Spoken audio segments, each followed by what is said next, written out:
Dear Kuya Bono, isinilang at lumaki ako sa isang barangay ng Moncada, Tarlac. Apat sana kaming magkakapatid, Kuya Bono, pero namatay ang bunso sana namin. Napatay ko.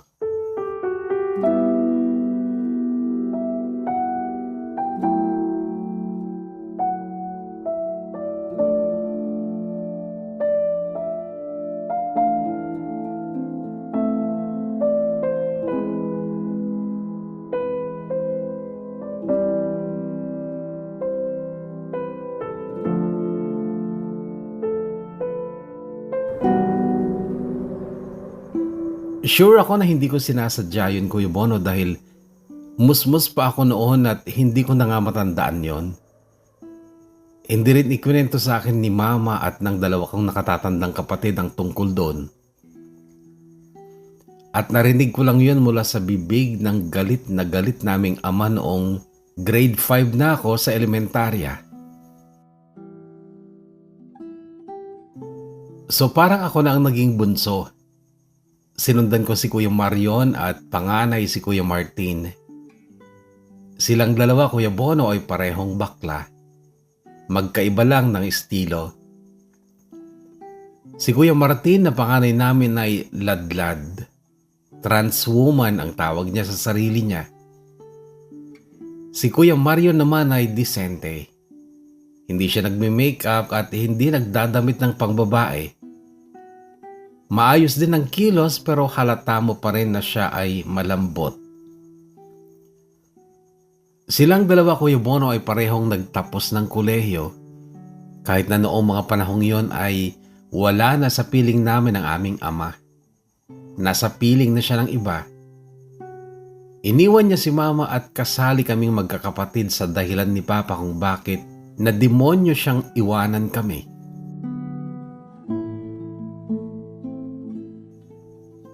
Grade 5 na ako nun, Kuya Bono, kaya't maliwanag pa ito sa alaala ko. Malinaw kong naaalala na hate ko ang sarili ko noon.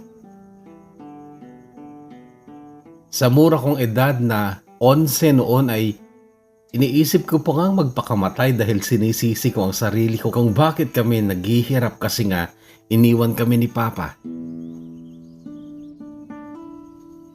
Napakalinaw pa rin sa alaala ko yung gabing yon na umuwing nakainom si Papa at kaagad ay binulyawan niya si Mama. Grade 5 ako noon, second year high school si Kuya Marion at fourth year naman si Kuya Martin. "Nasaan mga buwisit mong anak?" Bulyaw ni Papa kay Mama at sa boses niya'y halatang lasing na naman. Nasa kwarto kami ng panganay kong kapatid noon. Sinusuklay ni Kuya Martin ang buhok ko. Si Kuya Marion naman ay nasa kwarto niya. Nakahiwalay ang tulugan niya pero mababa lang ang dibisyon kaya't natatanaw ko pa rin na noong oras na yon ay nag-aaral siya, gumagawa ng assignment niya. "Bakit ba? Tulog na sila. Patulog ka na rin at lasing ka na naman." Pabulyaw ding sagot ni Mama kay Papa. "Mga buwisit na yan. Magsilabas nga kayo, mga putang ina nyo!" Sigaw ni Papa kasabay ng pagkalampag sa dingding na plywood. Agad akong niyakap ni Kuya Martin dahil alam niyang takot na naman ako.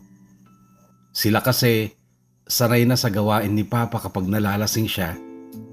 Lahat kami pinagbubuntanan niya ng galit niya. Pero nung gabing yun, Kuya Bono, ay nagwakas ang lahat dahil nilayasan kami ni Papa.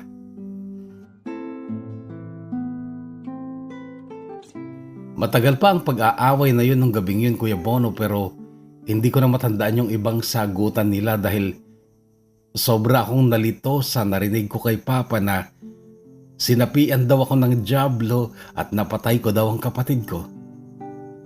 Noon ko lang narinig yun, Kuya Bono, kaya't tumorture yun sa murang isipan ko.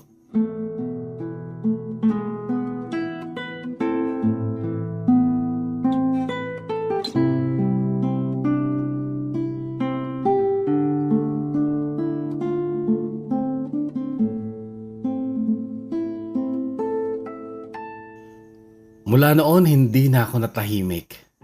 Lumayas nga si Papa, lumipat sa babae niya na taga-kabilang barangay lang. Ayokong kumain noon at lagi akong umiiyak. Lagi kong kinukulit sina kuya at mama na sabihin sa akin kung bakit sinabi ni Papa na napatay ko ang kapatid ko. Pero si mama ayaw magsalita. Lasing lang daw si Papa. Nahaluan na daw kasi ng alkohol ang utak niya kaya nababaliw na at kung ano-ano na ang sinasabi.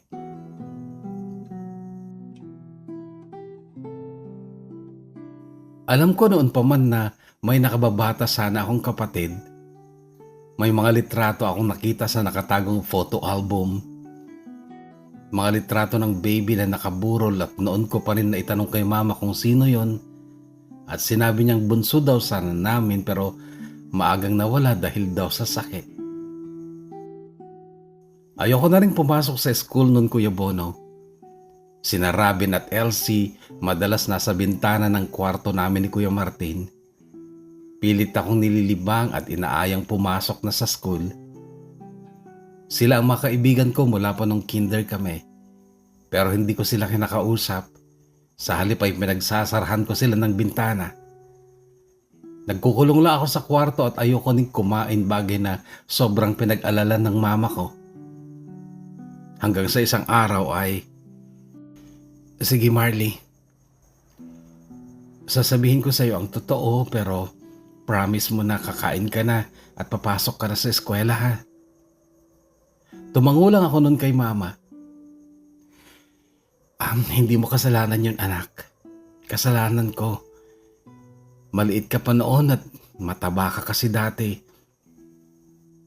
2 months old lang naman din yung kapatid mo noon. Nagbanyo ako noon at iniwan kita kasama niya. May mga bata noon dyan sa labas at ikaw ay nakikipagharutan sa kanila sa bintana. Nakadikit kasi noon ang kama sa bintana pero may kortinang mahaba.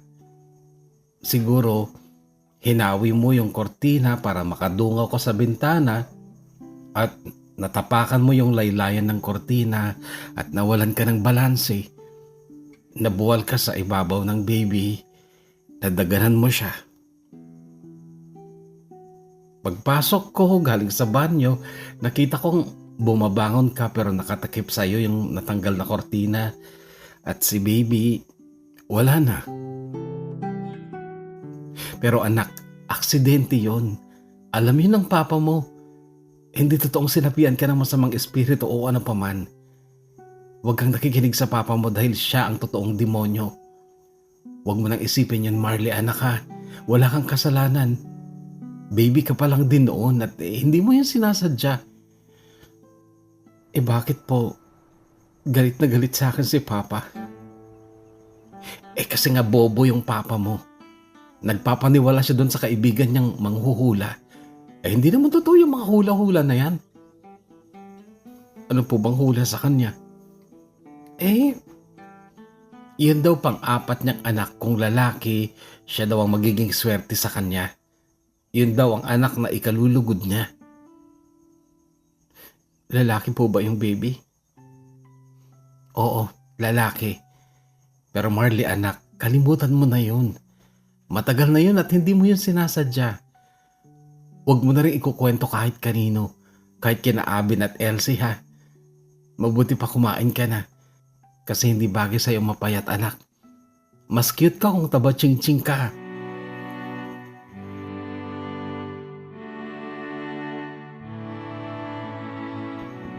Pilit ko ang kinalimutan yun, Kuya Bono.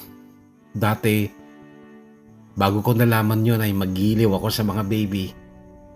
Gustong gusto kong nilalaro noon ang mga baby ni na Ate Luisa at Ate Raylene na mga pinsan ko. Pero mula nung marinig ko ang kwentong yun ay nagkaroon ako ng takot sa mga baby. Dati nang simple ang buhay namin, pero humirap nung iwanan kami ni Papa. Pero sa isang banda, naging tahimik at payapa ang bahay namin dahil wala na si Papa na laging nag-iingay kapag lasing. Siya ang lumayas, Kuya Bono, dahil matagal ko nang alam na ni Singkong Duling ay wala siyang ginastos sa pagpapatayo ng bahay namin noon. Kay mama galing ang perang pinambili ng lote at pinampatayo ng bahay noong nag-a-abroad pa siya bilang domestic helper noong maliliit pa lang kaming magkakapatid.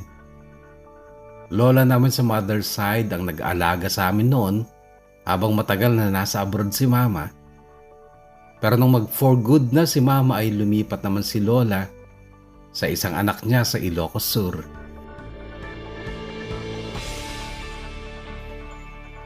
Sabi ng mga kuya ko, napakabait daw ni Papa nung maliliit pa sila.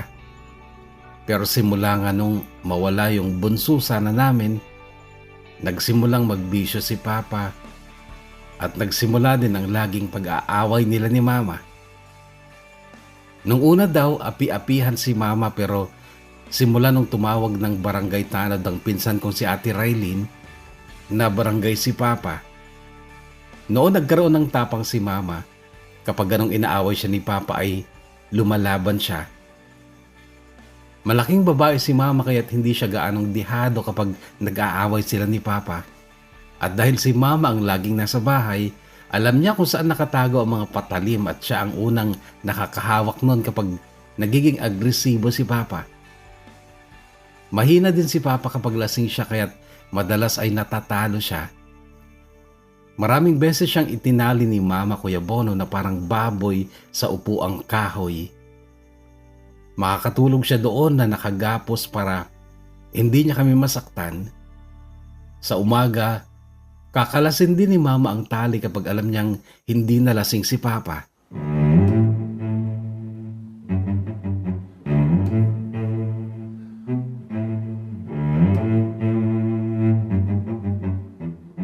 May pwesto sa talipa pa si Mama at iyon ang pinag-inam niya para buhayin at pag-aralin kaming tatlong magkakapatid. Si Papa naman ay foreman sa construction pero simula nung magloko siya ay hindi na siya nakakapag-abot ng pera kay Mama. Isang bagay yun na madalas nilang pag-awayan noon kaso naging masahol talaga si Papa sa mga hugot niya tungkol sa aming mga salot daw na anak niya. At yun ang sobrang ikinagagalit ni Mama. Yung pagbalingan kami ni Papa ng sama ng loob niya. Humihirap ang buhay namin nung iwanan kami ni Papa pero nagsimulang magkaroon ng katahimikan sa aming pamamahay. Naging masaya kaming magkakapatid, lalo na si Kuya Martin na wala nang kinatatakutang ama na laging nakamasid sa lahat ng kabaklaan niya. May itsura naman ako, Kuya Bono. Maraming nagsasabing maganda ako at isa na doon si Kuya Martin na siyang laging nag-aayos sa akin kapag may event sa school na kailangang magbihis. Isinasali din niya ako lagi noon sa mga beauty contest and in fairness, may mga napanalunan naman ako nung elementary ako. Kaso nung magdalaga na ako ay hindi naman ako tumangkad sa height kong 5'1", kaya't hindi na ako nananalo sa mga patimpalak ng kagandahan. Pero panalo pa din ako pagdating sa love life. Dahil yung mga lalaking naging crush ko, ay crush din ako.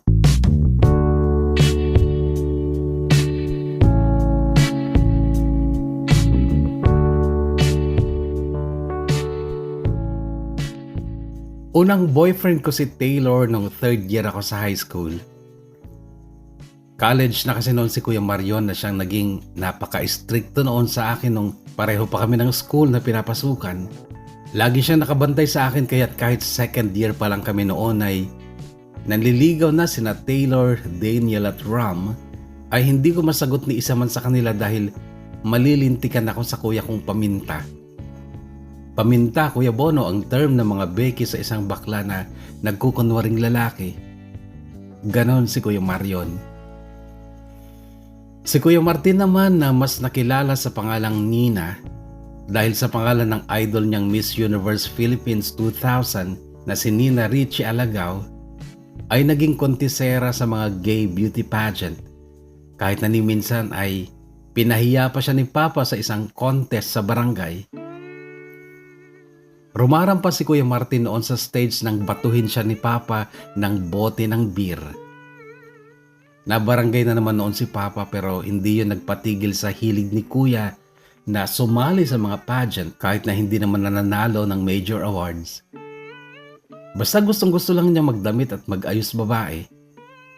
Pero kahit ganon ay nakatapos siya ng college, Kuya Bono, sa kursong AB Mascom.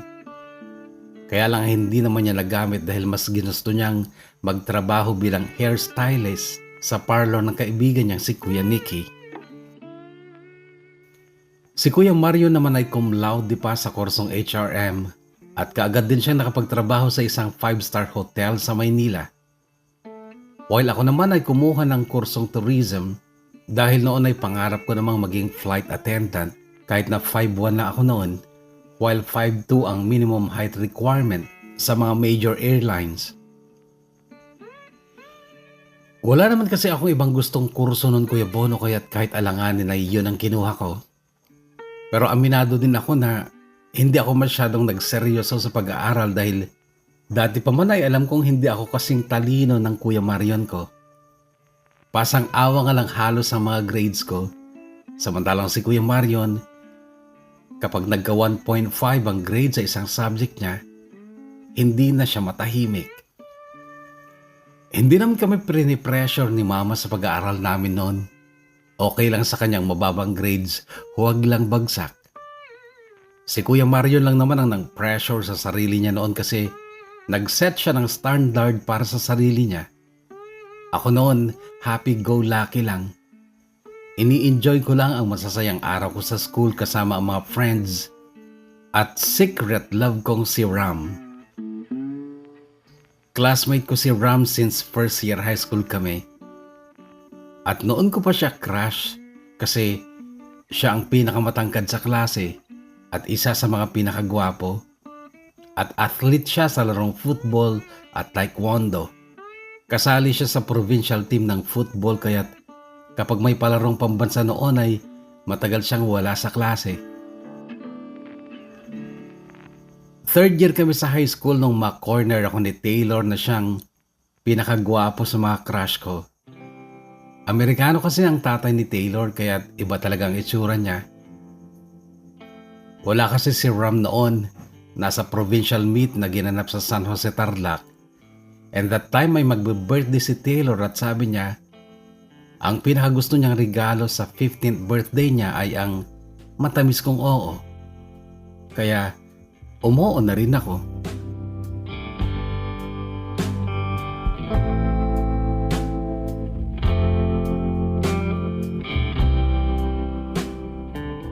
Kaya lang ay mismong birthday ni Taylor, marami kaming nagpunta sa bahay nila pero hinila niya ako sa kwarto niya.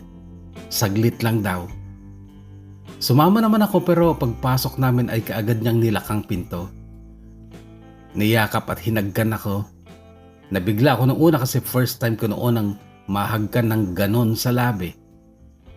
Halata ding sanay si Taylor pero ako'y naasiwa talaga nung una. Dahil sa pagkakasakmal ng labi niya sa mga labi ko. Pero nung tumagal ay nagustuhan ko na rin. Kaya lang kasi habang hinahagkan niya ako ay naglikot din ang mga kamay niya. Kasabay ng marahan niyang paghila sa akin sa ibabaw ng kama niya. Naihiga niya ako, Kuya Bono, at siya ay biglang naghubad ng damit pati pantalon kasama ang brief. Pero bigla akong napabangon dahil sa sobrang takot ko nung makita ko ang kanyang ano. Pagtayo ko, agad kong sinunggaban ng doorknob ng pinto pero niyapos niya ako sa likod ko kaya't naramdaman ko pa ang mahaba at matigas niyang ano sa likod ko kaya't napasigaw ako. Tinakpan niya ang bibig ko pero tinabig ko ang kamay niya tsaka ako sumigaw ulit. Noon na siya nabahala kaya't nagdamit ulit siya. At ako'y malayang nakalabas ng kwarto niya. Kinuha ko lang ang bag ko sa salas nila at lahat ng kaklase ko ay nagtataka. Paglabas ko ng gate nila ay narinig ko ang boses ni Evelyn, ang pinaka-best friend ko noon. Si Evelyn ang kasama kong umuwi at siya din lang ang nakakaalam ng tungkol sa pagtatangka ni Taylor sa akin.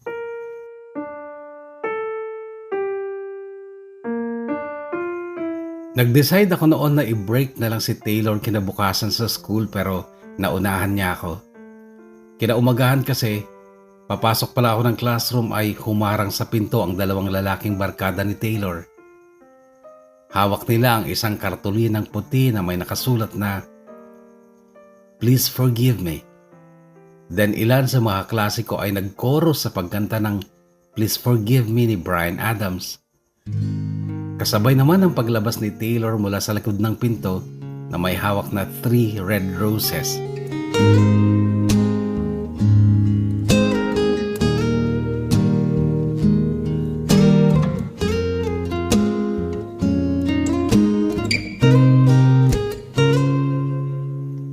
Napatawad ko siya, Kuya Bono, at naging kami ng 4 months. Sa loob ng 4 na buwan na yon ay ilang beses pa rin siyang nagtangka na may mangyari sa amin, pero hindi pa talaga ako handa noon sa ganung bagay.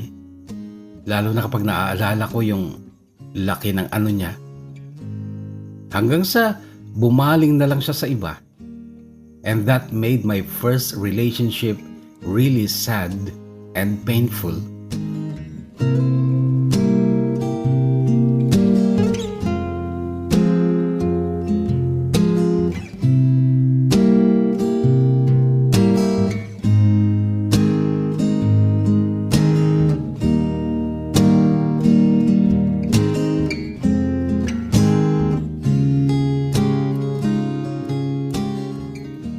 Yung maikling panahon na kami ni Taylor, umiwas na rin noon si Ram sa akin.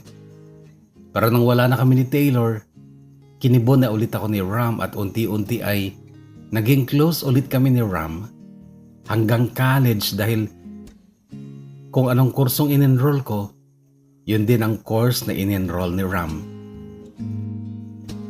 Kaya lang first year pa lang kami sa kursong tourism, ay may 4 na rin kaming kaklase sa black section na yon ang nagpakita sa akin ng interes.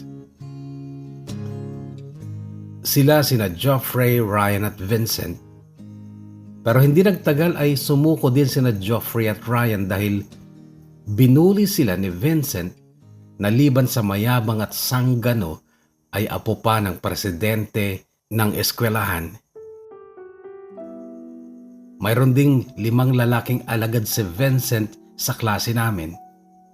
Silang 6 ay pare-parehong gago, mayayabang at mga sanggano. Gwapo si Vincent, Kuya Bono. Maamo ang mukha. Maputi at makinis pa, kaya naman kaagad ko siyang napansin noong mga unang araw pa lang ng pasok, pero paglaon ay lumitaw ang masamang ugali niya. Barumbado pala. Wala siyang patawad, kahit babae pag umalma, papatulan niya. Yung mga takot sa kanya, inaalipin niya. Kahit ang pinakamatalino sa klase na binansagan nilang Mr. Genius na si RB ay ginawa niyang utusan.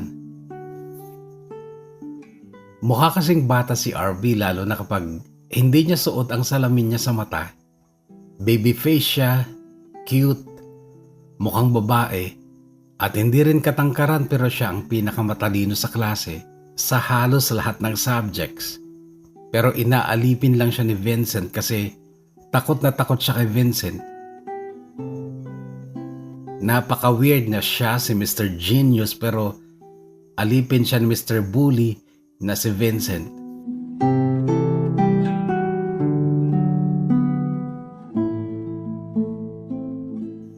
Mga instructors namin, tinutulugan lang ni Vincent sa klase, pero karamihan sa kanila, walang magawa.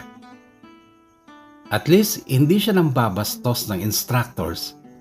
Pero kahit tutulog-tulog siya sa klase, hindi siya bumabagsak. Paano nga kasi, apo ng pangulo ng eskwelahan.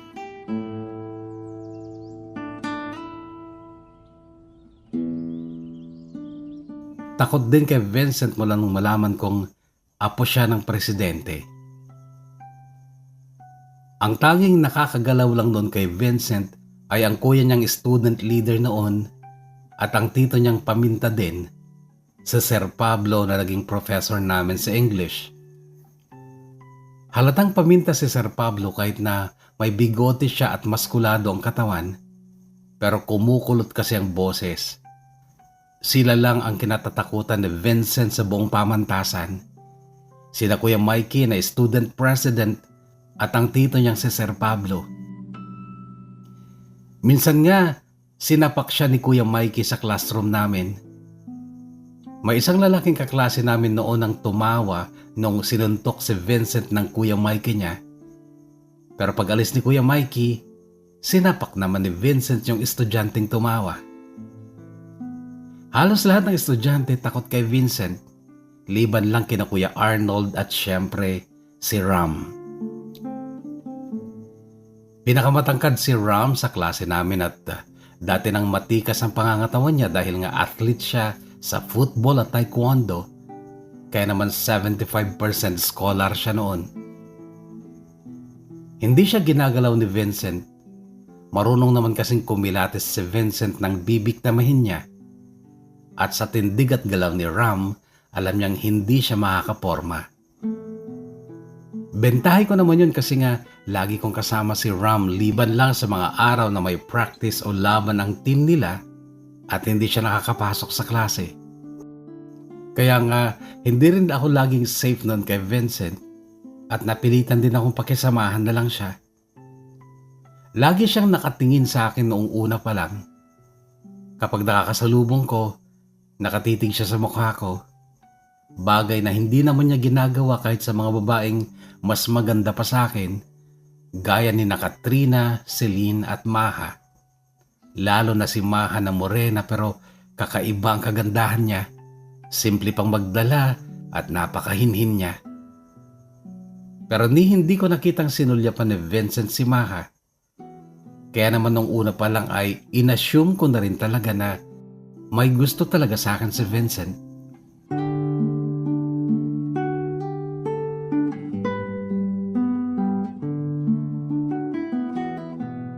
May nangyari kasi nung first year pa lang kami. Wala si Ram noon dahil may practice siya sa taekwondo. Biniro ako ng isang kaklase naming lalaki. Tinusok ako sa tagiliran ko gamit ang daliri niya. Malakas ang kiliti ko doon kaya't napahiyaw ako. Agad tumayo si Vincent. Dinampot ang notebook ng isang babae na siyang isinampal niya sa mukha ng lalaking bumiro sa akin at ang sabi, "Pagtripan mo na lahat ng babae sa school na to, kahit pati ang lola kong presidente, wag lang si Marley. Maliwanag?"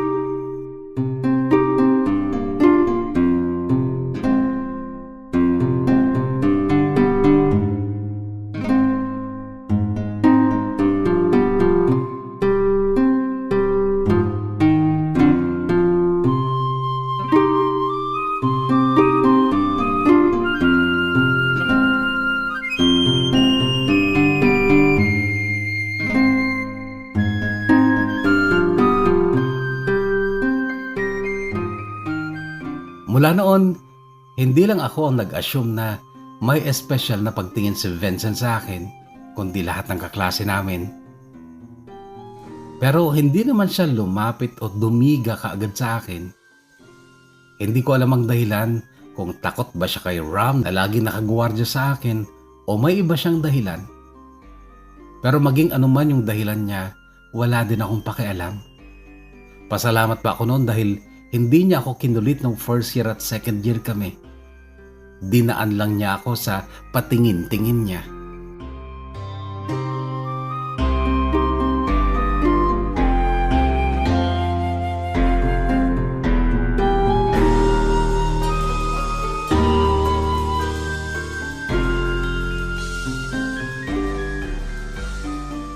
Nasabi ko na 4 ang kaagad nagpakita ng interes sa akin nung first year pa lang kami sa block section namin.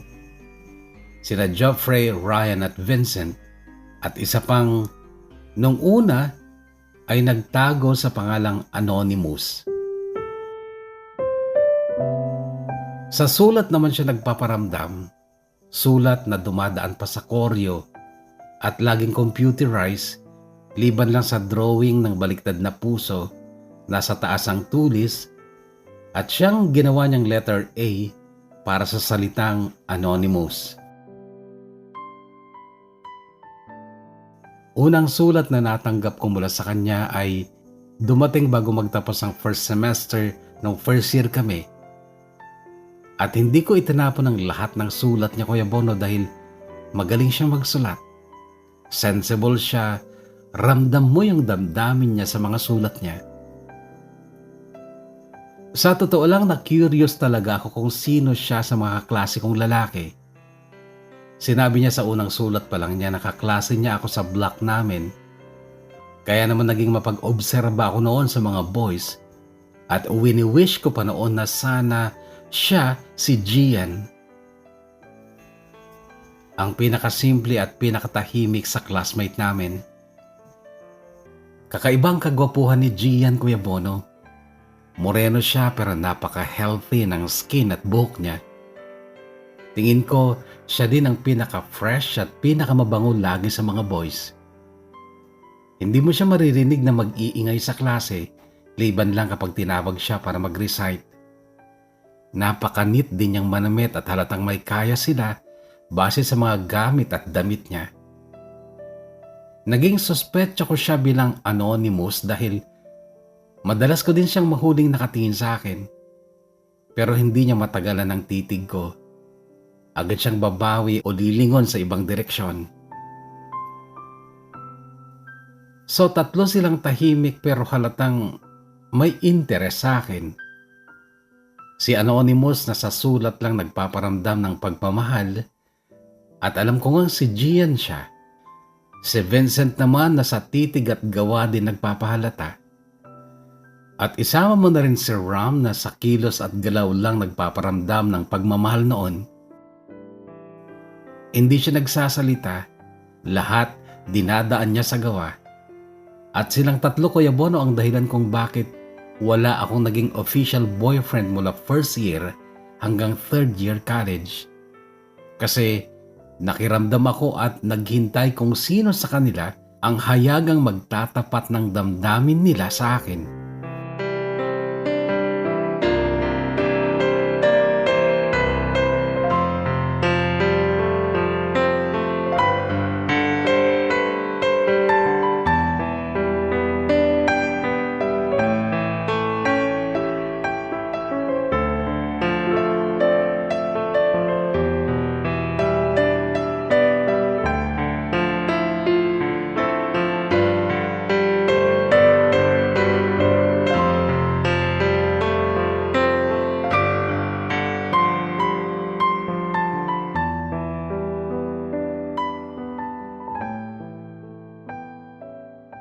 May ibang estudyante pa sa school na nag-try pumorma. Mga hindi namin kaklase pero hindi ko rin sila napaglanan ng panahon dahil madalas kapag umiiksena sila ay kasama ko si Ram. Hindi rin masalita si Ram, Kuya Bono, ma-action lang. Kapag may lalaking lalapit sa akin, hihilain niya ako sa tabi niya at haharap siya sa lalaking lumapit. Tititigan lang. Madalas, nakukuha naman sa titig ang sino mang lumalapit. At feel na feel ko naman yung ganong estilo ni Ram, Kuya Bono. At sino ba namang babaeng hindi mag-a-assume na espesyal talaga ako sa puso ni Ram.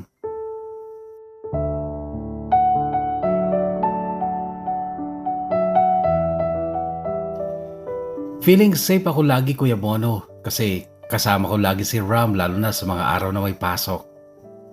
Siya lagi ang kasabay ko sa jeep kasi pareho kaming taga-Moncada at nasa Tarlac City ang school namin. Nagko-commute lang kami. Sabay din kaming papasok ng classroom kasi nga magka-block kami. Sabay din kaming malilate kapag may masamang nangyari sa daan. Gaya nung isang umagang nabangga ang sinasakyan naming jeep ng isang dump truck. Wala namang nasaktan, pero dahil sa aberyang yon ay na-late kami ng mahigit 30 minutes. At nadatnan namin nagkakagulo sa classroom dahil pinag-initan ni Vincent si Gian, yung pinaghihinalaan kong Mr. Anonymous. Kasi dumating ang stepmother ni Mr. Genius na si RB at nagrereklamo ito sa grade ni RB sa isang major subject namin kung saan hindi si RB ang nag-top sa exam kundi number 4 lang siya. Nangyari yon dahil nung mismong exam namin sa subject na yon ay inutusan ni Vincent si RB sa labas ng campus. Pagbalik ni RB, patapos ng exam, humabol na lang siya pero yun nga, hindi kataasan ang nakuha niyang score. Noon ko lang din nalaman na anak ng stepmother ni RB si Gian at sa isang bahay sila nakatira. Pamilya nila ang may-ari ng isang hotel sa Tarlac. Si Gian daw ang nagsumbong sa mami niya na stepmother nga ni RB. Kaya nung mag-report ang mami ni Gian sa dean's office, si Vincent ang pinatawag. Pero pagkagaling nila ng office ng dean ay pinag-initan na ni Vincent si Gian kaya sila nag-away. At iyon ang nadatnan namin ni Ram na eksena noon sa klase. Umusok ang dugo ko noon kay Vincent dahil nakita kong namaga ang mapulang labi ni Gian na tinamaan daw ng suntok ni Vincent. Nagtangka daw tumulong noon si RB pero tinulak siya ni Gian at sinabing huwag siyang makialam. Nagtaka ako nun, Kuya Bono, kasi hindi close si na RB at Gian. May ibang kaibigan si Gian while si RB laging nag-iisa pero siya ang pinaka-close sa lahat ng instructors. Pero nung makagrupo ko si RB sa isang project ay medyo nagka-idea ako kung bakit ganun siya. Napatunayan ko din na hindi niya choice ang matawag na Mr. Genius dahil nauobliga lang daw siya. Mahirap daw kasi ang nanay niya at hindi siya kayang pag-aralin dito. Kinuha siya ng papa niya na asawa na nga ng mami ni Gian. Pinag-aral siya pero sa kondisyong hindi siya magiging isa lang sa mga ordinaryong estudyante kundi kailangan daw niyang magtapos bilang cum laude. Valedictorian naman daw siya ng high school at elementary kaya't may talino din talaga. Kaya lang ay sa barangay lang daw nila siya nag-aral noon. Kaya naman naging top student siya. Iba daw sa college kaya't naobliga siyang magsikap para hindi malamangan ng iba. Ang sabi pa niya, nasira na nga ang pagkatao ko dahil lang sa grades eh. Hindi ko na halos kilala ang sarili ko. Kaya pala, pumapayag ka kahit inaalipin ka ni Mr. Bully. Napasulyap siya sa mukha ko pero hindi siya nagsalita.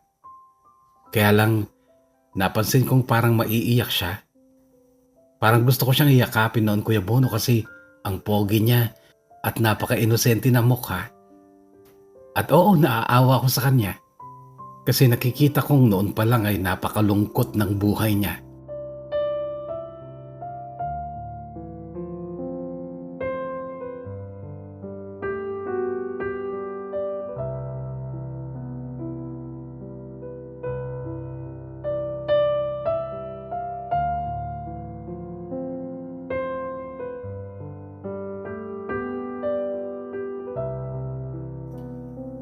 Nakumpirma kong si Gian talaga si Mr. Anonymous nung sumapit ang Valentine's Day nung third year kami. Pero hapon ng February 13 ay may dumating na sulat si Mr. Anonymous. Maiksi lang ang sulat na yon na parang ganito. Dear Marley, pangatlong Valentine's Day na since minahal kita. I know si Ram ulit ang kasama mong magsa-celebrate ng Valentine's Day at ako maiinggit lang ulit. Napakaswerte ni Ram. Halos nasa kanya ang lahat ng gusto ko. Tindig, talent, itsura. At higit sa lahat, ikaw na lagi niyang kasama. But still, I don't have any choice kundi ang mahalin ka lang sa paraang alam ko. In silence. Hindi ako umaasang isang araw ay magiging tayo. Ang sigurado ko lang, isang araw tatayo ako sa harap mo at aamin ako. Happy Valentine's Day in advance. Loving you in silence, Mr. Anonymous. P.S. May ibibigay akong Valentine's gift sa'yo. Sana magustuhan mo.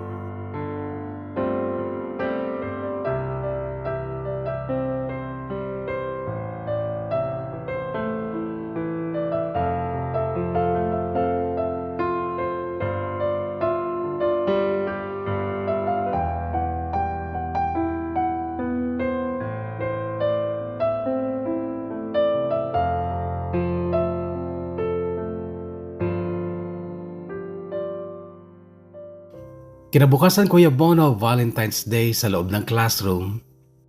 Kapapasok pa lang namin ni Ram ay tumayo si Gian. Sabay abot sa akin ng isang regalo. Naka-gift wrap ng kulay pula at ang ganda ng strap at ribbon na makapal na kulay gold. Natigilan ako noon. Hindi ko natanggap ang regalong yon dahil biglang lumapit si Vincent. Inagaw ang regalo kay Gian at pangahas na pinunit ang napakagandang gift wrap. Natural, uminit ang ulo ni Gian at sinuntok si Vincent. Sumadsad si Vincent sa mga upuan pero agad ding tumayo at sumugod ang 5 alagad ni Vincent kay Gian, pero humarang sina RB at Ram. Hinila ako ni Valerie noon dahil alam niyang magrarambulan na, at iyon nga ang nangyari, Kuya Bono. 6 kontra 3. Pero yung 6 ang sumuko dahil noon sa unang pagkakataon ay nagpakita ng bangis si Ram kasama ang suporta ni na RB at Gian.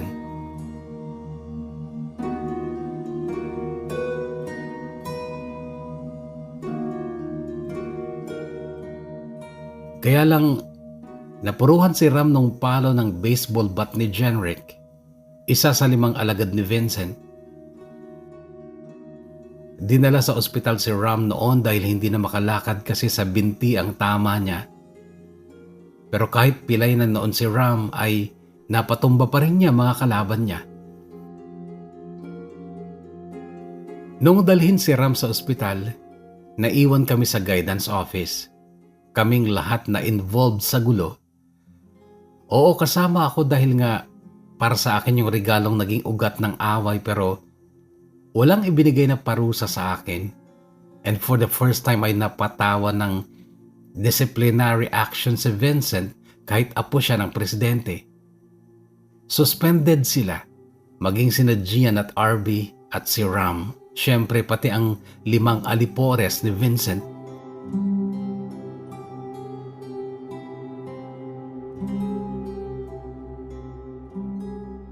Paglabas namin ng guidance office, narinig kong sinisisi ni Gian si RB. Sumali ka pa kasi. May problema ka tuloy ngayon. Hindi nagsalita si RB pero lalong pumogi ang mukha niya sa ngiti niya na parang natutuwa pa siya. Bagay na parang ikinainis naman ni Gian. Kudrado ang mukha ni Gian at prominente ang panga niya na noon nga ay parang nagngalit sa naging reaction ni RB. I'm done with all this. Narinig kong sabi pa ni RB kasabay ng pagkusot ng kamay niya sa maayos niyang buhok. Binukas din niya ang botones ng polo niya hanggang gitna. Then tinanggal niya ang salamin niya. Kaya't mula sa imahe ng pagiging genius, ay bahagyang naging rugged ang itsura niya. Ang sarap sa pakiramdam. Feeling ko, nakalaya ako sa kulungan. Halos pasigaw pa niyang sabi pagkatapos ay niyaya kami ni Gian na puntahan si Ram sa ospital. Total daw ay suspended na sila. Hindi ako suspended pero syempre kailangan kasama ko sa pagdalaw sa ospital. Kaso pinagsisihan ko yun, Kuya Bono.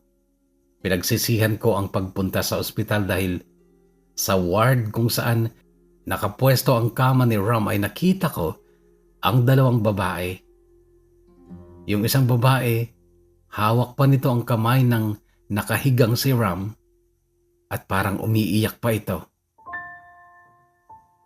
Alam ko maging sina RB at Gian ay nagtaka din at halos sabay silang napatingin sa akin. Oo, Kuya Bono, nasaktan ako. Kaagad na nagselos dahil sa itsura pa lang talaga ni na Ram at Maha, tanga na lang ang hindi mag-iisip na may relasyon sila. Sobrang pagtataka ko, Kuya Bono, dahil halos araw-araw kong kasama si Ram pero ni minsan wala siyang nabanggit tungkol kay Maha. At sa school, kahit sa classroom, wala akong napansin na kakaiba sa kanila. Nung mapatingin sa akin si Maha, bigla niyang binitawan ng kamay ni Ram tsaka umiwas ng tingin sa akin. Hindi na ako okay noon kaya hindi na ako tumuloy sa paglapit sa kama ni Ram. Mabilis akong lumabas ng ospital, nakabuntot sa akin sina Gian at RB. Pero biglang nagsalita si Gian. "Wait lang, Marley." Narinig kong sabi niya at paglingon ko, nakita kong nakabuntot din sa amin si Maha at sa akin siya matapang nakatitig. Hinintay ko siya. "Marley, I'm sorry." Paunang salita ni Maha. Ang ganda ng boses niya, malaanghel. Bagay sa kanyang napakaamong mukha at nangungusap na mga mata. Sa totoo lang, Kuya Bono, kung naging lalaki ako, mai-inlove din ako kay Maha. "Sorry, saan?" Tanong ko, pilit kong kinalma ang kalooban ko. "Marley, ako ang may kasalanan. Noon pa gustong sabihin sa'yo ni Ram na kami na, pero natakot ako ma-eskandalo." "Sino namang mga eskandalo sa'yo, Maha?" Mabilis kong tanong. Tinitigan lang niya ako. "Ako ba, Maha? Ako ba ang tinutukoy mong ma-eskandalo sa'yo?" "Bakit? Mali ba ako, Marley, sa naisip ko na more than friends ang turing mo kay Ram?" Noon ay binaba ko ang titig ko kay Maha. Nasukol niya ako sa tanong niyang yon. "Pwede kong iwanan si Ram, Marley, kung guguluhin mo ako." Naibalik ko ang tingin ko kay Maha nung sabihin niya yon. "Ganun bang tingin mo sa akin, Maha? Iskandalosa ako? At saka isa pa, ano yung sabi mo? Iiwanan mo si Ram kung guguluhin kita? Bakit? Laruan lang sa'yo si Ram? Hindi mo kayang ipaglaban? Handa mo siyang iwanan at saktan dahil lang sa takot mong maiskandalo? Ang babaw naman yata nun." "Hindi mo ako kilala, Marley. Hindi mo alam ang kwento ng buhay ko. Pero malaya kang mag-assume." "Okay, Maha. Aaminin ko sa'yo, mahal ko si Ram. Mula pa nung high school kami, siya lang ang lalaking sobra kong pinagkatiwalaan. Pero huwag mo namang suluhin ang karapatang maging babaeng may dignidad dahil may dignidad din ako. Kaya hindi kita i-eskandaluhin."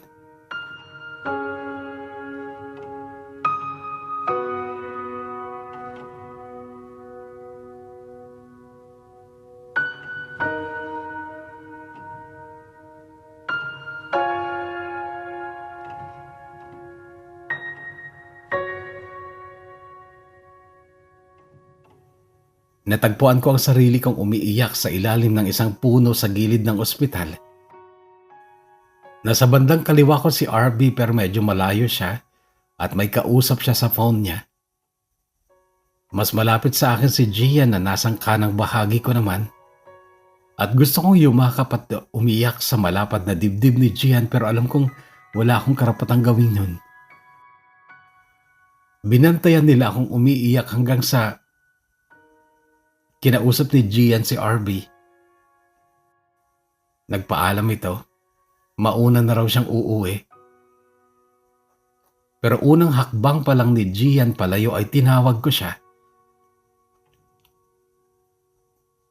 Ang gwapo ni Gian, Kuya Bono. Lalaking lalaki at ramdam ko noon ang masidhing pangangailangan ko noon ng lalaking kagaya niya sa oras na yon na nasasaktan ako dahil kay Ram. At tiwala noon ang puso ko na yun na ang pagkakataong aamin siya sa akin. Hindi ako bumitaw sa titig ko sa mata ni Gian hanggang sa isang dangkal na lang ang pagitan namin. At ang sabi ko, "Gian, ikaw ba si Mr. Anonymous?"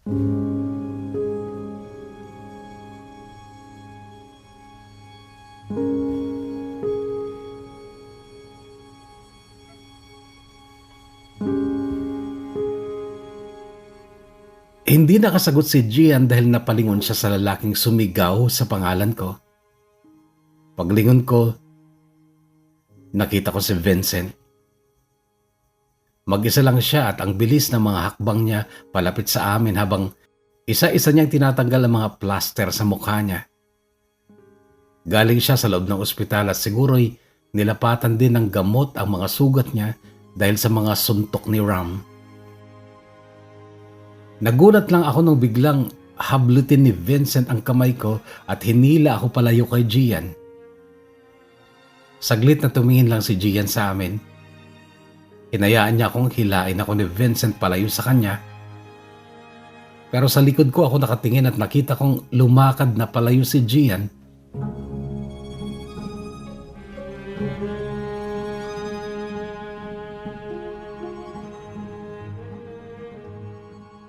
Noong tumigil sa paghakbang si Vincent, tumigil din ako. At grabe ang titig niya sa mukha ko. Iba ang kutob ko noon. Feeling ko, mali ako sa akala ko tungkol sa pagkatao ni Mr. Anonymous. Hinintay kong bumukas ang bibig ni Vincent at aamin sa akin na siya si Anonymous. I'm sorry. Yun ang unang narinig ko sa bibig ni Vincent. Hindi ako sanay na nagsosorry kahit mali ako. Pero sabihin na lang natin na iba ka, Marley. Gusto lang kita makausap for the last time. Bago ako maglaho ng tuluyan. Gusto ko lang sabihin sa'yo na deserve mo ang isang lalaking hindi ka sasaktan. Alam kong hindi ako yon. Pero hindi rin si Ram. Hindi sa sinisiraan ko si Ram pero hindi lang minsan kong nakita sila ni Maha sa simbahan. Simbahan? Nagsisimba ka? Sarkastiko kong tanong sa kanya. Ngumiti siya at si Gago lalong pumogi sa ngiting yon. Walang palya, linggo-linggo, laman ako ng simbahan. Lumuluhod ako sa Diyos, nagdadasal, nagmamakaawa. Come on Vincent, sino maniniwala sa'yo? Si Arby. Mabilis niyang sagot.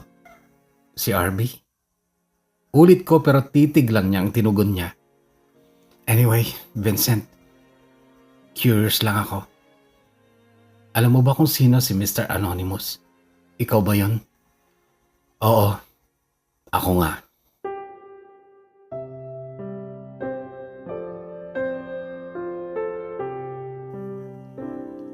Dismayado ako sa narinig kong sagot ni Vincent. Ni hindi ko siya matingnan pero nung muli siyang magsalita ay napilitan akong iharap ang mukha ko sa kanya. Ang sabi niya, mag-usap kayo. Sa kanya ka nalang magtanong. Sabi niyang nakatingin sa likod ko. Paglingon ko, nakita ko si RB. Napalingon lang ulit ako kay Vincent nung maramdaman kong binuksan niya ang bag ko at nakita kong nilagay niya doon ang wasak-wasak ng kulay pulang regalo. Pagkatapos nun ay lumakad na siya palayo. Nalito ako nun, Kuya Bono. Hindi ko gets kung bakit kailangan naming mag-usap ni RB. Can we talk? Tanong niya. Tumango lang ako. Pumara siya ng tricycle at dinala niya ako sa Plazuela. Umupo kami sa isang concrete bench at noon siya nagsimulang magsalita.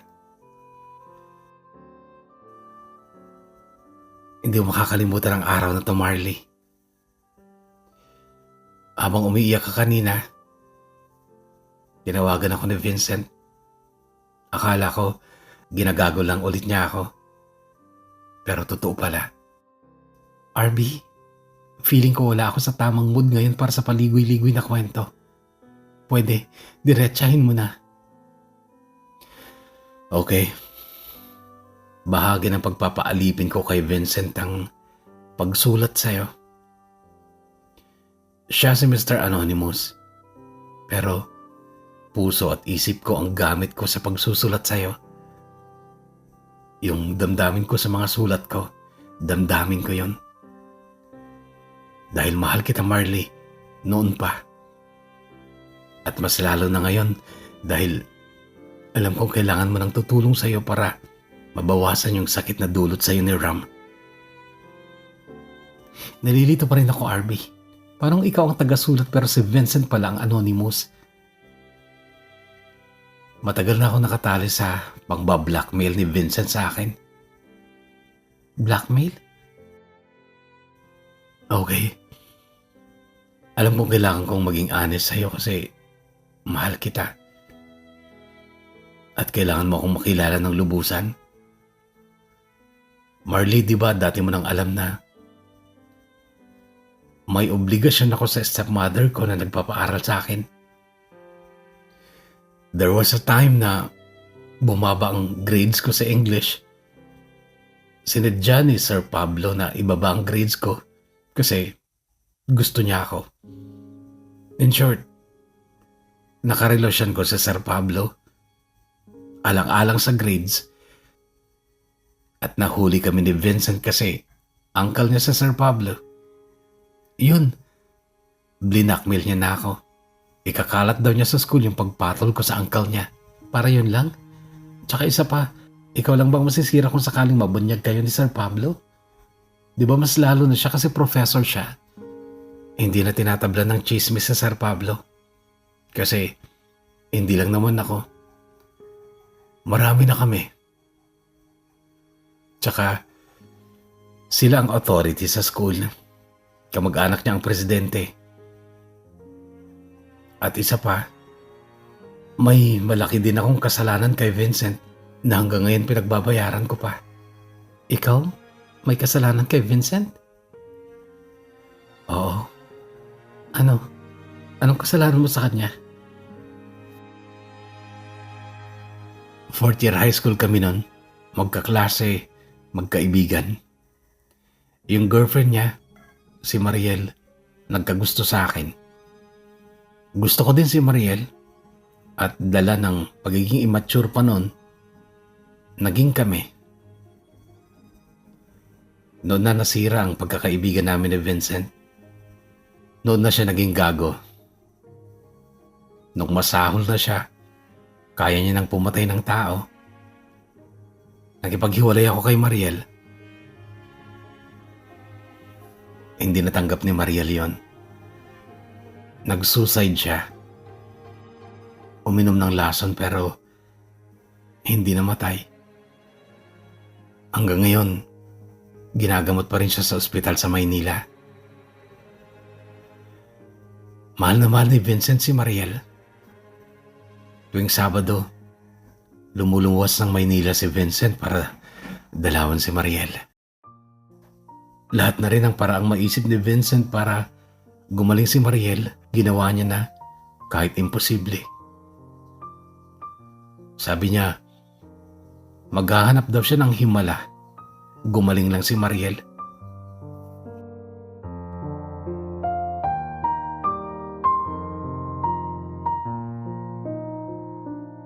Noon, Kuya Bono, ay naniwala nga ako na linggo-linggo nagsisimba si Vincent dahil may pinagsusumamo pala siya ng himala sa Diyos. Nawala ng daglian ang galit at masamang impression ko kay Vincent. Napalitan ito ng paghanga dahil sa malabis pala niyang pagmamahal kay Mariel. Kaya lang parang may kulang pa rin noon para lubos ang maliwanagan ng isip ko. Kaya ang naging tanong ko kay RB ay, bakit kailangan siya ang maging Mr. Anonymous at ikaw ang tagasulat? Nung malaman ni Vincent na gustong-gusto kita, tinakot niya ako.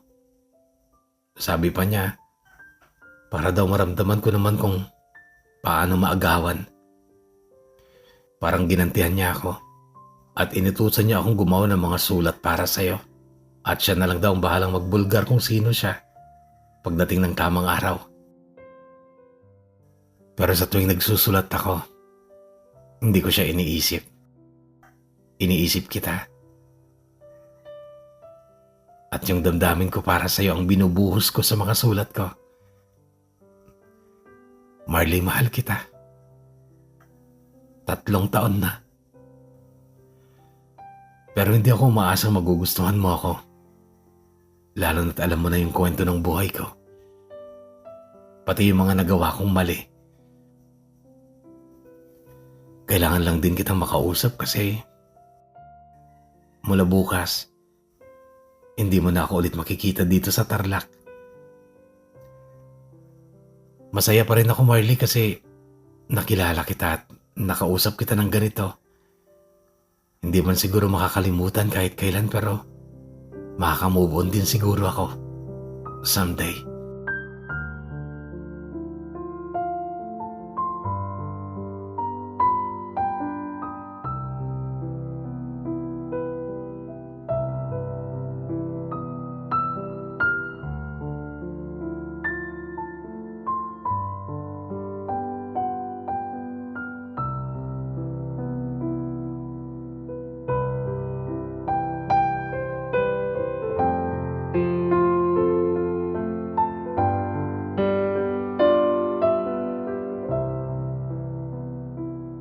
Kinabukasan Kuya Bono, napakatahimik sa classroom namin at ang dami nilang wala. Wala si Ram, wala si na Vincent at mga alipores niya. Wala din si RB pero nakita ko sa labas ng classroom namin si Gian. Hindi siya naka-uniform. Hindi siya pumasok dahil nga suspended siya. Tinawag lang niya ako upang ibigay sa akin ng portrait ko na ginuhit ni RB. May maikli din siyang note na nakadikit sa likod ng portrait. Ganito ang nakasulat sa note. Pwede mong itapon to kasi hindi naman maganda ang drawing ko. Pero kung gusto mo akong maalala, pwede mong itago. Ingat ka sana lagi.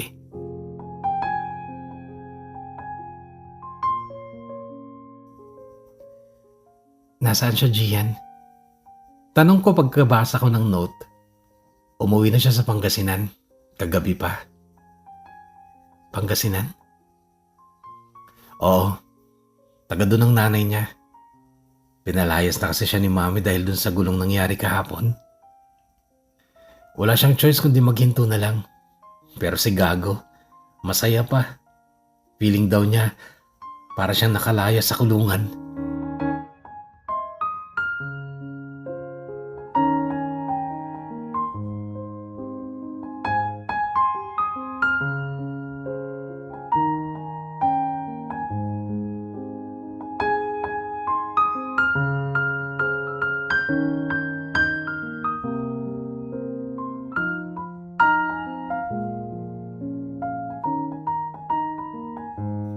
Hindi ko itinapon ang portrait na yun, Kuya Bono, kahit na totoong hindi magandang pagkakaguhit.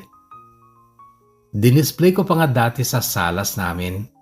Salas ng bahay namin ni RB. Kaso bumagyo noon ng napakalakas. Tinangay ng hangin ang bubong ng maliit naming bahay. Nahulog ang kwadro ng portrait, nabasag, nabasa ang portrait at nasira.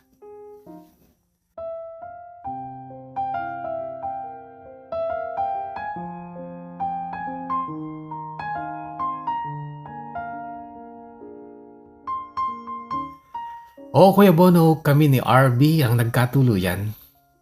Nung umuwi siya ng Pangasinan, nagsusulatan kami. Uso na ang cellphone noon pero trip lang namin magsulatan. Magaling kasi siyang magsulat ng love letter, Kuya Bono, pero ang daily conversation namin ay sa text at chat pa rin. Sa cellphone ko lang din siya sinagot. Nung dinalaw ko siya sa kanila, may nangyari sa amin at napuruhan ako. Nagbuntis kaya't hindi na rin ako nakatapos ng pag-aaral ko. Matapos kaming ikasal noong 2020, nagsama kami sa maliit na bahay lang sa Tarlac City, parang barong-barong lang sa lupa ng papa niya, habang siya ay nagsasaka at nag-aaral sa gabi. Noong bagyuhin ang maliit naming bahay, wala kaming mapuntahan kasi hindi naman kami welcome sa bahay ni Gian, kaya umuwi kami sa Moncada, sa malaki at magandang bahay ng mama ko na pinagtulungang ipatayo ng dalawang kuya kong bading. Pareho silang nag-abroad, Kuya Bono. Si Kuya Marion, manager sa isang 5-star hotel sa Turkey. Si Kuya Martin naman ay hairstylist sa Amerika at may ka-live-in siya doon na isang AFAM. Si Papa, mahirap pa rin. Pero hindi na kami galit sa kanya kasi nalaman ko ang madilim na sekreto ng mama namin. Ang dalawa kong kuyang bading ay hindi ko pala kapatid na buo kasi iba ang ama ko. Iba din ang ama nilang dalawa. At ang tunay lang na anak talaga ni Papa ay yung bunso sana namin na hindi sinasadyang mawala dahil sa akin.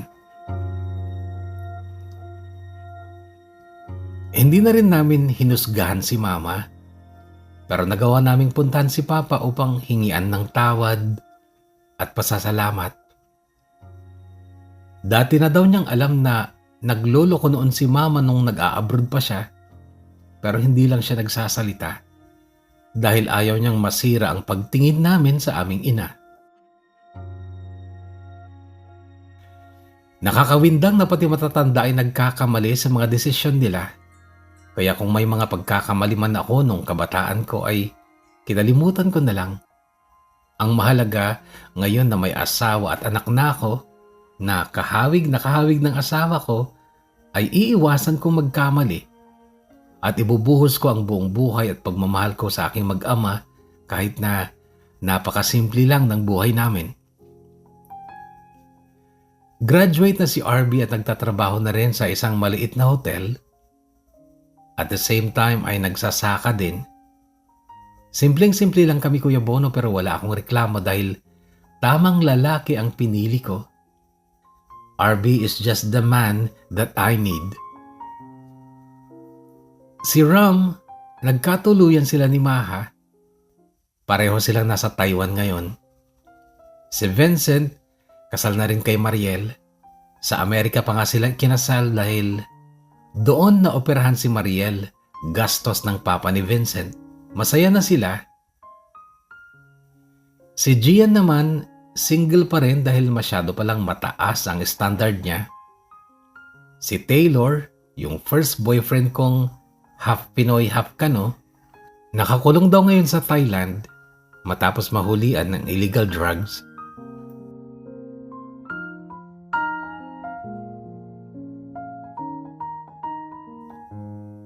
Nag-attach ako ng mga pictures namin ni RB, Kuya Bono, pero pakitakpan na lang sana. Lalo na ang mukha ng asawa ko kasi against talaga siya na mabunyag ang identity niya. Umaasa at nagpapasalamat, Marley.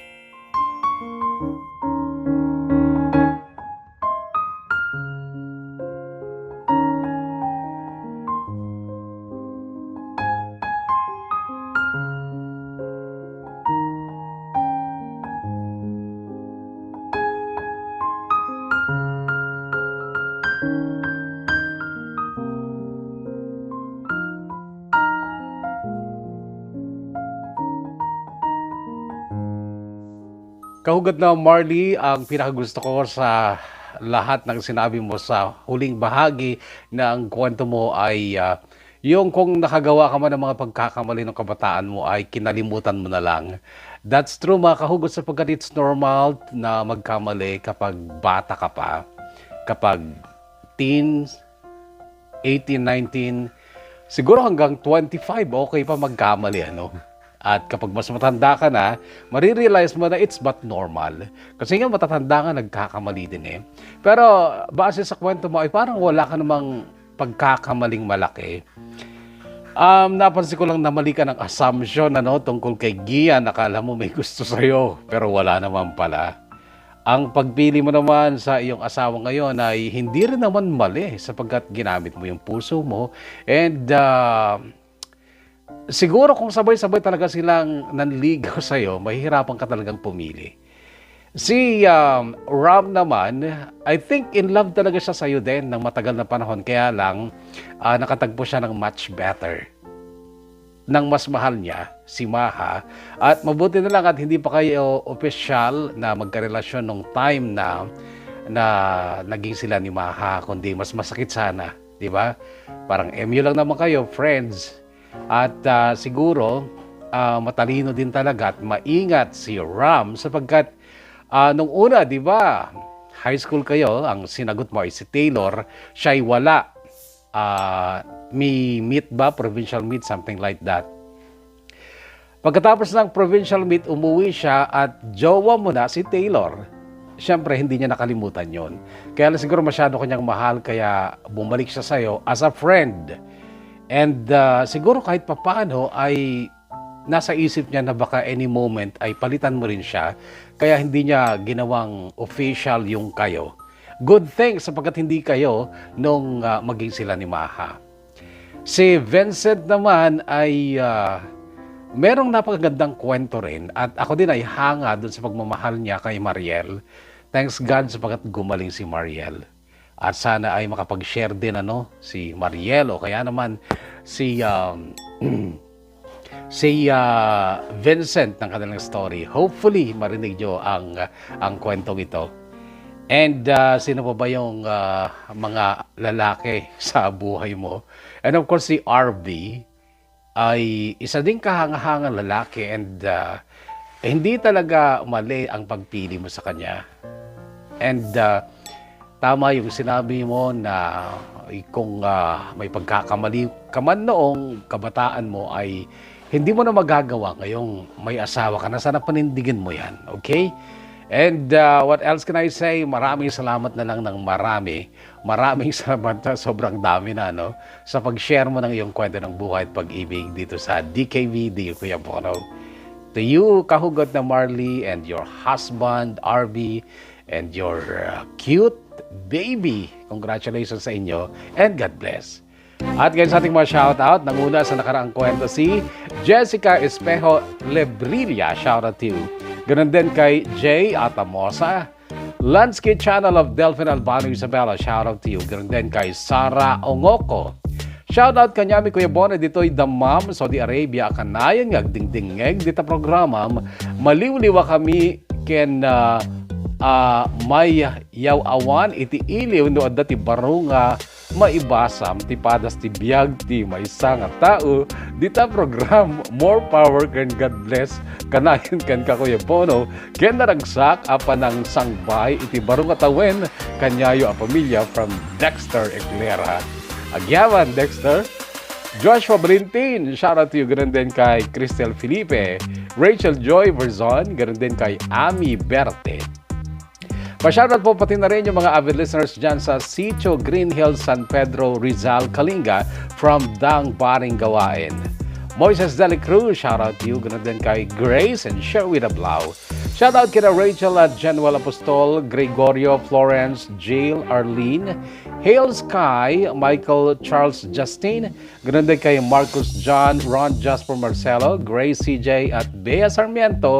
Pagbati mula kay Madam Emelita D. Marcelo ng Palat, Porac, Pampanga. Maraming salamat, Madam. Shoutout sa family ko sa Tuwao, Landesa at Kigao family from Lasam. Mula naman kay Jobel Yadao. Margie of Hong Kong, shoutout sa inyo at sa mahal niya. Pa-shoutout ko Bono sa family ko, Sanchez family from San Isidro, Isabela. Mula naman kay Nelson Sanchez. Maraming salamat. Glenda Balog, shoutout to you. Ganun din, pa-shoutout naman po listening here in Hong Kong from Malig, Isabela. Shoutout na din po sa family Acoba dyan sa Palasyan, San Agustin, especially kay Mama Lita at Daddy Sela mula kay Rain Mikate. Shoutout po Kuya Bono si JR Madriaga nga nagha-harvest ng petchay mula kay Terry Sabado. Pa-shoutout sa amin ng mahal ko na si Jane. Nagkita na kami sa personal. Kuya Bono, nasa Pinas na kaming dalawa. Kuya Bono, Happy New Year. Kuya Bono, abangers pa rin dito sa Pangasinan kasama ang mahal ko. God bless from Jason Agno to Chodoro. Si Kahugot Agno na nabasa ang kanyang kwento. At wow! Nako, na-imagine ko kung gaano kayo ka-sweet. Congratulations ha, and be happy everyday, Jason. At kay Jane ba? Ayan, God bless sa inyo. I just want to congratulate Laika Agyata and Hazel Joy Gashas, Princess Florence, and yours truly for passing the just concluded LET October 2, 2022. Thanks to all who gave their supports from Roel Corcuera. Congratulations, Sir Roel. Aiza Naoya, shoutout to you. Ganun din, shoutout nga po sa asawa ko, Jane Vinasoy, at sa anak namin na si Ian dyan sa Kabagan Isabela mula kay Rasky Vinasoy. Yan na muna. Hanggang sa muli mga kahugot, tayo magkakarinigan sa panibagong kwentong hatid ng DKB, Dear Kuya Bono ng Bono's Love Tube. Kahugot mo sa bawat kwento. Stay healthy kahugot, stay safe, and God bless us all. Kahugot, nais mo rin bang ibahagi ang iyong totoong kwento ng buhay at pag-ibig? Ngayon pa lang, thank you na sa'yo. Pero tandaan lamang ang mga sumusunod. Number 1, gamitin ang wikang Tagalog o Taglish at please lang, tama sana lahat ng spelling mo. Iwasan ang shortcut typing gaya ng style mo sa pagte-text gamit ang basic phone na di keypad noon. Number 2. Huwag gumamit ng kahit anong uri ng emoji o emoticons. Hindi yun kailangan. Number 3. Mag-type gamit ang Microsoft Word sa iyong computer or laptop o mag-download ng Word app at ito ang gamitin mo sa pagtatype ng kwento mo upang makita mo kung ilang words na ang natatype mo. Kasi mababasa lang ang iyong kwento sa DKB kung ito ay naglalaman ng 5,000 hanggang 6,000 words. Kung mas mababa sa 5,000 words, mababasa ito sa SIT or Somewhere in Time channel. Number 4. Kung maaari, maglakip ng picture mo or maikling video. Totoong picture o video mo ha? Kung pwede lang naman, okay lang kung mas gusto mong maging pribado ang iyong itsura. Number 5, ipadala ang iyong kwento sa email address na dearkuyabono@gmail.com. Hintayin namin ang kwento mo, kahugot. Salamat!